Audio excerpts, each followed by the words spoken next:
Bueno, muy buenas tardes, amigos, colegas, pacientes. Bienvenidos el día o bueno, la tarde de hoy. Yo soy la doctora Jacqueline Rodríguez, soy miembro de la Sociedad Médica de la Clínica Leopoldo Guerrevere y quería pues invitarlos a partir del mes de julio, en el marco pues de nuestro mes aniversario, en donde nuestra clínica está cumpliendo 49 años, invitarlos a una serie de lives que iremos a presentarles durante los primeros días de los próximos meses. El día de hoy nosotros pues queríamos hablarles de un tema pues bien importante, ya que estamos en pandemia y siempre las mamás nos preguntamos si es necesario o no llevar a nuestros hijos a un control pediátrico. En vista de estas inquietudes, nosotros como familia Aguerrevere queremos hablarle a ustedes, familias pacientes nuestros, para solventarles y ayudarles con esta serie de inquietudes que ustedes podrían tener. Para lo cual, hoy tenemos un invitado muy especial, que es el doctor William Pérez. Él es representante o pertenece a nuestro staff de médicos, pediatra y puericultor de nuestra clínica Leopoldo Guerrevere. Estamos haciéndole la llamada en este momento al doctor Williams.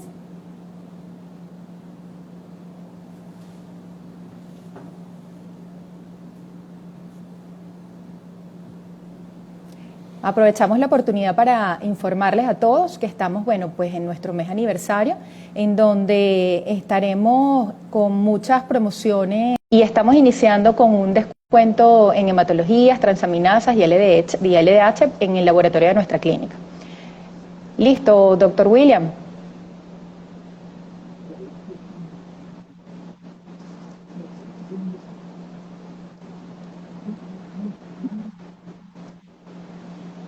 Doctor Williams, lo oigo muy mal.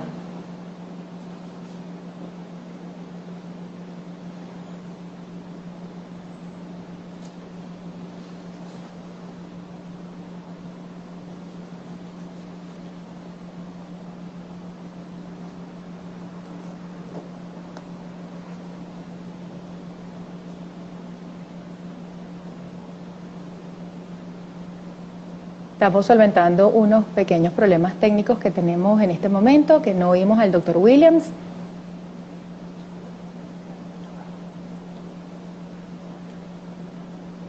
Vamos a volver a llamar al doctor para podernos comunicar con él.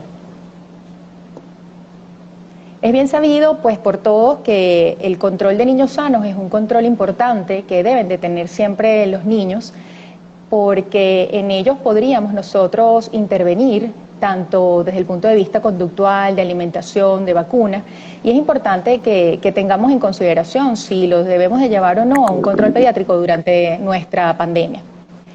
Doctor William, bienvenido. Hola, buenas tardes. Buenas tardes, doctor William. Un placer. Gracias.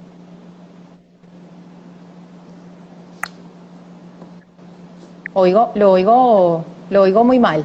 ¿Usted me oye bien? ¿Me escuchan claramente ahora? Ahora te oímos mejor. William, por favor, nos presentas, por favor.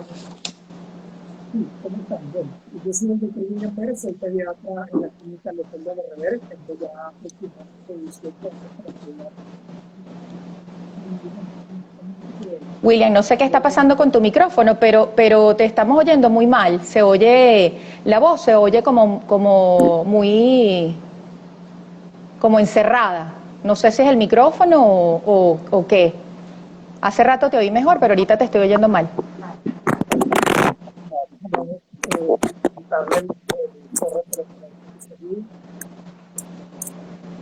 Ahora mejor. Ahora te oímos un poco mejor. Ok. Ahora, perfecto, excelente. Bien. Bueno, les comentaba que yo soy el doctor William Pérez, soy pediatra y puericultor acá en la clínica Leopoldo Guerrevere desde hace aproximadamente 18 años. Y bueno, inicialmente quiero agradecer a la Sociedad Médica por esta invitación, en la que, bueno, vamos a conversar un poco acerca de la consulta pediátrica durante la pandemia. Y bueno, entiendo que es uno de los primeros lives que vamos a hacer acá en la clínica, así que agradezco mucho que se me haya tomado en cuenta para esta iniciativa. Correcto, es el inicio de un ciclo de lives que vamos a estar haciendo en los primeros días de los próximos meses que tengamos pues a continuación. Doctor William, ¿qué lo apasionó a usted para ser pediatra? Perdón, repíteme la pregunta. ¿Qué lo apasionó para hacer pediatría?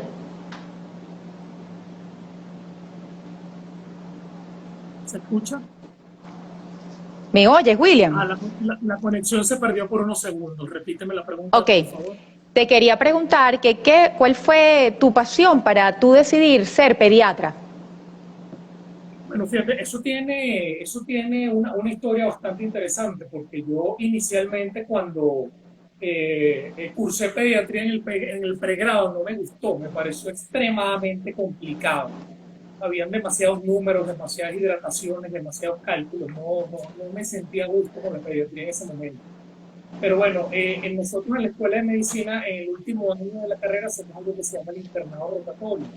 Durante el internado rotamos por las 4 grandes especialidades que son obstetricia, cirugía, medicina interna y pediatría. Y en ese momento, cuando realmente uno comienza a ver lo que hacer como de médico sin serlo, porque todavía no nos hemos graduado, pero es en ese momento que comenzamos a ver pacientes de modo más o menos independiente, pues me di cuenta que esa era mi pasión. Me di cuenta que eso era exactamente lo que hubiera hecho yo el resto de mi vida. Me di cuenta de que es algo por lo que yo pagaría por hacer si fuera necesario. Y es el momento en que uno decide realmente hacia dónde te vas a encaminar. Buenísimo, doctor. Bueno, yo quería iniciar pues este live haciéndote una pregunta que me parece bien importante para saber por qué nosotros tenemos que llevar a nuestro niño al pediatra. Y lo primero que yo debo preguntarte es ¿qué se hace en una consulta pediátrica? ¿Qué es lo que tú consideras importante en la evaluación de una consulta pediátrica? Bien, quiero hacer un pequeño paréntesis, Jacqueline. Yo quiero dedicar este live a una persona que falleció hace poco, que fue mi maestro, el doctor Jaime Rodríguez. El doctor Jaime Rodríguez es el médico a quien yo le debo casi todo lo que soy como médico el día de hoy. Bien, respondiendo a tu pregunta, Jacqueline, nosotros básicamente vamos a evaluar 2 grandes aspectos en la consulta pediátrica del día a día. Estos 2 grandes aspectos son el crecimiento, por un lado, y el desarrollo, por otro. Yo voy a más o menos hacer un esbozo de estos 2 conceptos. El crecimiento básicamente se basa en la multiplicación celular, en el aumento de volumen, en el aumento de tamaño y el aumento de peso. Estas son algunas de las preocupaciones más importantes que nos traen los padres cuando evaluamos un bebé en la consulta pediátrica. Este crecimiento, básicamente, como bien te lo comenté, se basa en el aumento de talla y peso de nuestros pacientes. Esto es evaluado a través de un parámetro que llamamos percentiles. Los percentiles, básicamente, son la relación que tiene cada uno de nosotros con respecto a 100 niños venezolanos, porque cada país del mundo tiene sus propios percentiles. Así, por ejemplo, los niños peruanos o ecuatorianos pueden ser un poco más pequeños que nosotros, los niños de Brasil, Argentina o los Estados Unidos pueden ser un poco más grandes, y tenemos unos percentiles para nosotros, los niños venezolanos. Ahora, existen muchos factores que van a influir sobre el crecimiento de los niños. Básicamente, estos factores se dividen en factores genéticos, factores nutricionales, factores ambientales, algunas enfermedades y condiciones. Por ejemplo, algunos de los factores genéticos podría ser lo que nosotros conocemos en pediatría como el potencial genético. Ciertamente, nuestros niños van a crecer con respecto a un potencial genético, es decir, la carga genética que traemos de nuestros padres. Sin embargo, debemos ser muy acuciosos en este punto porque es muy común que venga un papá pequeño, una mamá pequeña y mi hijo es pequeño. Por ello hemos detectado algunas situaciones en las que ciertamente el niño puede ser pequeño por su potencial genético o podría tener alguna condición que podría evitar que creciera un poco más. Por ejemplo, sí, entiendo que eso es una pregunta...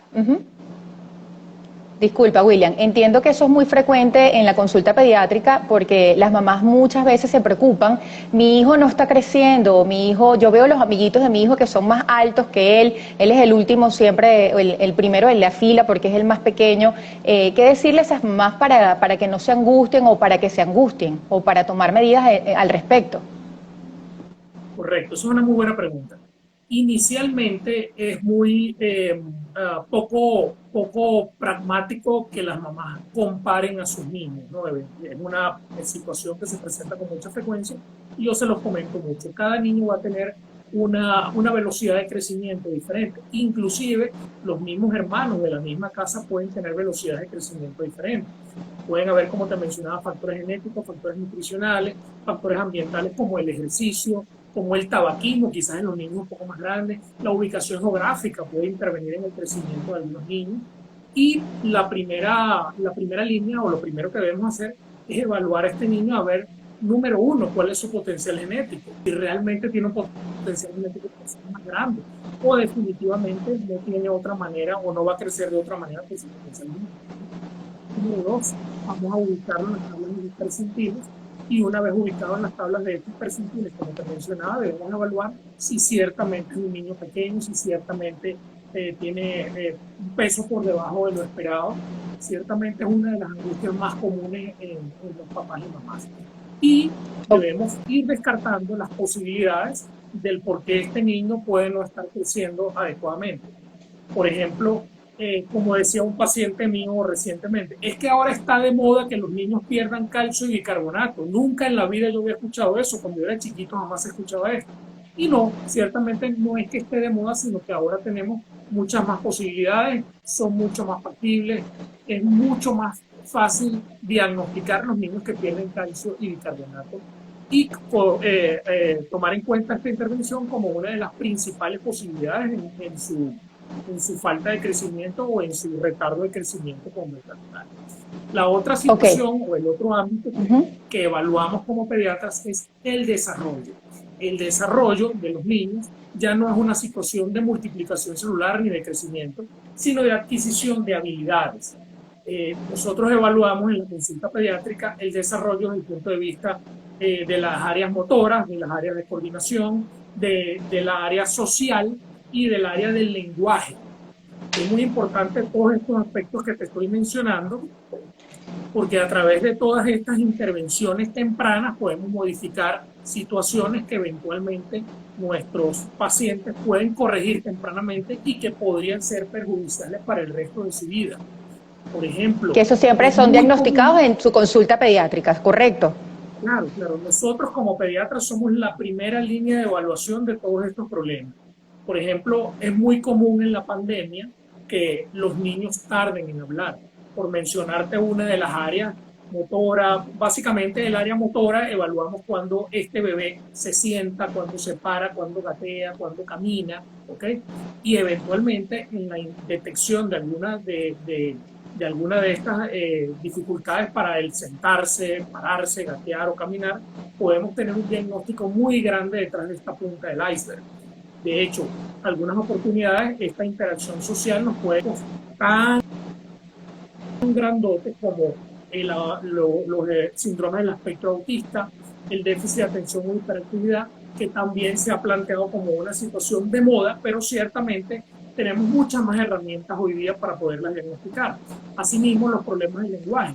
Nuestros niños encerrados en pandemia actualmente tienen una interacción social muchísimo menor que lo hacían antes de la pandemia, y es muy frecuente que veamos niños que están saliendo de la pandemia con 2 y 3 años de edad y todavía no tienen un lenguaje adecuado. Pero por supuesto, estas evaluaciones tienen que ser realizadas en la consulta pediátrica. No podemos postergarlas para que en el momento en que llegan a nuestras manos ya sea muy tarde o se haya perdido un tiempo muy valioso en el que pudimos haber hecho intervenciones tempranas para poder corregir esta situación. Ok, entiendo, William. Perdón. Mientras más pronto se hagan. Sí, mientras más pronto se hagan, más eficientes y más rápidas van a ser estas correcciones. Porque nuestros bebés son muy plásticos desde el punto de vista cerebral cuando son muy pequeñitos. A medida que va pasando el tiempo, vamos perdiendo oportunidades para poder realizar estas intervenciones. Perfecto. Entiendo, William, que todo control pediátrico amerita pues unos tiempos de evaluación. Correcto. Ahorita en pandemia eso se podría modificar. ¿Cada cuánto una mamá tiene que llevar a su hijo al pediatra? ¿Y qué pasaría si nos pasamos de esos tiempos? Sí, esa es una pregunta bastante valiosa. En pediatría nosotros dividimos las etapas de la vida de un ser humano en varios periodos de tiempo, ¿no? Inicialmente el recién nacido, que es nuestro paciente más valioso, puesto que debe ser evaluado además durante periodos muy cortos. Nosotros llamamos a un recién nacido un bebé que va desde el día 0 hasta el día 28 de vida o hasta el mes de vida, y este recién nacido debe ser evaluado aproximadamente cada 15 días. Los cambios que ocurren en un recién nacido son muy rápidos, son muy valiosos y hay que tomar acciones rápidas en este periodo de tiempo. Inclusive un pediatra podría llegar a evaluar un recién nacido, como yo lo he hecho muchas veces, una vez a la semana si es necesario. Luego, en la ¿Eso cuando parte ocurre que final, lo tienes que evaluar una vez a la semana, William, a un recién nacido? bueno, por ejemplo, cuando no está ganando peso adecuadamente. Esa es una de las principales razones por las que puedo ver un recién nacido con periodos de tiempo muy cortos. Cuando su succión no es suficiente, cuando desde el punto de vista neurológico sus reflejos no son apropiados. Ok, Porque y se eso de requiere una respetarse, distensión. asistemos en periodo de pandemia, así tengamos una ola fuerte, ¿no? Entiendo. Claro, porque básicamente en nuestros consultorios tenemos que tomar todas las medidas de la pandemia, el distanciamiento social, el lavado de manos, las mascarillas faciales, absolutamente todas las medidas para que todas las consultas necesarias se puedan realizar. No podemos Claro, postergar entiendo las consultas que a las mamás, de cuidado. sí, a las madres nos da terror, nos da mucho miedo llevar a nuestros hijos a una institución donde podríamos pues eventualmente tener contactos con algún paciente COVID. No porque esté en el área de hospitalización, sino porque, bueno, eventualmente en el camino pues uno podría conseguirse con un paciente COVID. Estamos en una institución en donde hay esos pacientes con esas patologías y bueno, eso genera un poco de temor y de angustia. Entonces, sería bueno transmitir tranquilidad a las pacientes para asistir a la consulta pediátrica con sus hijos, William. Con toda razón, el miedo que tienen las madres al COVID para llevar a sus consultas para llevar a sus niños de control es completamente normal. Eh, Habitualmente asisten a las consultas solo en situaciones de emergencia o en situaciones en las que hay que hacer una intervención inmediata, pero no podemos postergar los controles, no podemos postergar las vacunas. La mayoría de los pediatras en el mundo, y en Venezuela no escapamos a esa situación, hacemos las consultas a través de citas, es decir, la persona que va a venir a mi consulta va a estar solamente esa persona. Nuestras salas de espera están completamente vacías. Tratamos de que solo venga a consulta el niño que se va a ver, se va y un tiempo después viene otro niño. De hecho, una práctica común que hacemos varios pediatras, lo he escuchado de muchos colegas de mi clínica y estoy seguro que muchas partes del mundo también lo están haciendo, es que las mamás esperan con sus niños en sus vehículos y cuando llega el momento de su consulta, suben a la consulta, solo están ellos y se retiran. Y con todas las medidas de bioseguridad, así evitamos el contacto con la persona. Perfecto. ¿Cuáles son los hallazgos patológicos que tú esperas o podrías encontrar en una consulta de control de niños sanos? Bien, esa es una pregunta bastante interesante y en la que me voy a tratar de extender, voy a tratar de hacer lo más resumido posible con esta respuesta. Vamos a empezar con la parte genética. Inicialmente, cuando evaluamos a un recién nacido o quizás a un paciente con un poco más de edad, podemos encontrar algunos hallazgos genéticos que nos pueden llamar la atención. Estos hallazgos genéticos pueden ser algunos rasgos faciales, algunas actitudes, algunas señales que pueden haber en sus miembros inferiores o superiores, y debemos referirlo a un genetista. Nosotros tenemos la fortuna de contar en nuestra clínica con uno de los mejores genetistas del país, el cual nos apoya desde hace mucho tiempo y tenemos la posibilidad de hacerlo ver por él directamente y lo tenemos a la mano. Otro aspecto que puede ser relevante es el aspecto nutricional. Eventualmente, cuando las mamás comienzan a amamantar a sus hijos, no tienen la certeza de si la cantidad de leche que están produciendo es adecuada para su recién nacido y eventualmente en muchas oportunidades, cosa que es realmente excepcional, pero podría llegar a serlo. O si alguno de estos niños tienen alguna situación de intolerancia a alguno de los alimentos, o inclusive algo que es mucho más raro, intolerancia a alguno de los componentes de la leche materna. Nosotros contamos con la presencia de la doctora Elizabeth Tini acá en nuestra clínica como una de nuestras nutrólogos infantiles en las que yo particularmente me he apoyado con mucha frecuencia. Otra situación para ir sobre la marcha es la pérdida de calcio y bicarbonato, como te lo estaba comentando inicialmente, es una de las primeras causas por las que los niños dejan de ganar peso y talla. Contamos en nuestra clínica con la presencia de la doctora Ana Ágrela, quien además es la nefrólogo de mi hijo y es una de las mejores nefrólogas que tenemos en la ciudad en este momento. Otra situación que eventualmente podría influir en el desarrollo o el crecimiento de los niños son las intolerancias a los alimentos. Contamos también en esta clínica con uno de los mejores alergólogos del planeta. De más está decirlo, muchos de nosotros lo conocemos, el doctor Oscar Eldrey, quien puede diagnosticar intolerancia a algunos alimentos que eventualmente, como lo es algo que también se ha tildado mucho como una moda, que es la intolerancia al gluten. Muchas de las de los factores que pueden influir sobre el crecimiento de algunos de los niños de intolerancia a algunos alimentos, como el gluten particularmente. Asimismo, algunas otras alergias que pueden ser diagnosticadas muy tempranamente y pueden mejorar la calidad de vida de muchos de nuestros pacientes. Algo un poco más, vamos a llamarlo rebuscado, podría ser el déficit de hormona de crecimiento. Este déficit de hormona de crecimiento puede ser manejado por algunos de nuestros endocrinólogos, por ejemplo, acá en la clínica de Caponte, que nos ha dado mucho apoyo con la parte endocrinológica con nuestros niños. Y yo particularmente refiero a mis pacientes a una doctora llamada Jessica Toyo, que tiene cortesía en nuestra clínica y ha evaluado a muchos de nuestros pacientes, así que contamos con todos y cada una de estas especialidades para poder resolver a muchos de nuestros pacientes. Desde el punto de vista nefrológico, algunas infecciones urinarias también pueden ser diagnosticadas en algunos niños, inclusive desde muy bebés, y particularmente estas infecciones urinarias deben ser manejadas por los nefrólogos desde el primer momento, puesto que en una muy buena parte de ellas tienen algunas alteraciones funcionales como la pérdida de ácido úrico, de bicarbonato, de calcio, y eventualmente pueden ser corregidas muy tempranamente y evitar que hagan daño en las vías urinarias. En este mismo orden de ideas, algunas alteraciones anatómicas desde el punto de vista urinario pueden ser corregidas por nuestros urólogos infantiles. Nosotros contamos acá con la presencia de